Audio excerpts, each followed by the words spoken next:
Pencil की तरह बनो। एक आलिम पेंसिल से कुछ लिख रहे थे।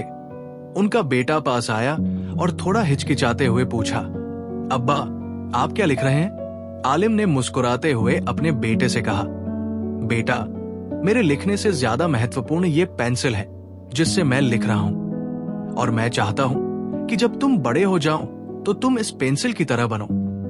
बच्चे ने आश्चर्य से अपने पिता को देखा और फिर ध्यान से पेंसिल को घूरने लगा।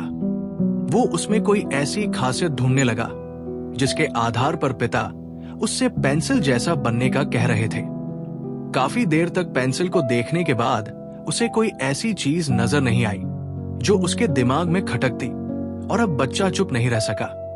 आखिरकार पिता से पूछ ही बैठा, अब्बा, इस पेंसिल में ऐसी कौन सी खासियत है जिसके कारण आपकी ख्वाहिश है कि मैं बड़ा होकर इस जैसा बनूं? आलिम ने कहा, इस पेंसिल में 5 महत्वपूर्ण खासियतें हैं और तुम ये कोशिश करो कि बड़े होकर तुम्हारे अंदर भी यही खासियतें पैदा हों। नंबर 1, तुम बड़े बड़े कारनामे अंजाम दे सकते हो, लेकिन कभी ये मत भूलो कि कोई हाथ है जो तुम्हें चला रहा है और तुमसे ये कारनामे करवा रहा है, और वो अल्लाह ताला का दस्ते कुदरत है।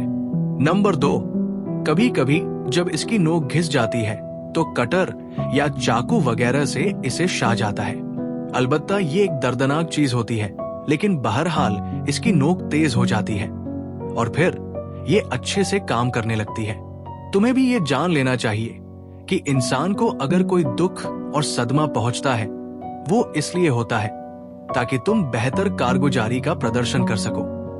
नंबर 3, पेंसिल ये इजाजत देती है कि अगर कुछ गलत लिख जाए तो तुम रबर से इसे मिटाकर अपनी गलती की सुधार कर सको। तुम ये समझ लो कि एक गलती को सही करना गलती नहीं है। नंबर 4, ये बात भी ध्यान में रखें कि पेंसिल की लकड़ी और उसका खोल लिखने और लिखावट के काम नहीं आता, बल्कि लिखने का काम हमेशा वो आता है जो इस लकड़ी के अंदर छिपा हुआ होता है। हमेशा तुम इस चीज का ख्याल रखो कि तुम्हारे शरीर की कोई हैसियत और अहमियत नहीं है, बल्कि इसके अंदर छिपी तुम्हारी रूह और ज़मीर कद्र और कीमत वाला है, शरीर नहीं।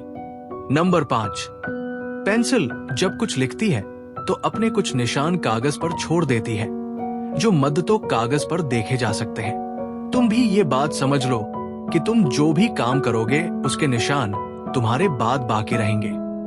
अब ये तुम्हारा काम है कि तुम कैसे निशान छोड़कर जाते हो।